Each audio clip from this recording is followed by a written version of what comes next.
ప్రధాని మోదీ ఇటీవలే G7 సదస్సు నుంచి అర్ధాంతరంగా తిరిగి మన దేశానికి వచ్చేసిన విషయం తెలిసిందే.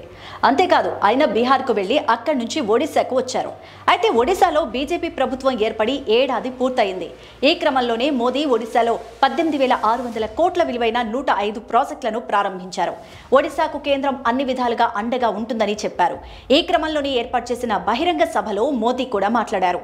తాను G7 సదస్సు నుంచి భారత్కు వస్తూ ఉండగా ట్రంప్ నుంచి కాల్ వచ్చిందని వాషింగ్టన్ కు వచ్చి ఆతిథ్యం స్వీకరించి వెళ్లాలని కోరారన్నారు మోదీ. అయితే తాను మాత్రం ట్రంప్ ఇన్విటేషన్ ను సున్నితంగా తిరస్కరించారని చెప్పారు. ఈ క్రమంలోనే దీని వెనకాల అసలు కారణం ఏంటి అనేది కూడా చెప్పుకొచ్చారు నరేంద్ర మోదీ.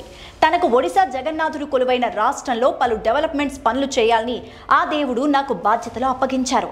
మాకు ఇది చాలా ముఖ్యం. ఒకవేళ తాను అమెరికా వెళ్లి ఉంటే ఈ కార్యక్రమంలో వచ్చే అవకాశం, పాల్గొనే అవకాశం కోల్పోయేవాడిని.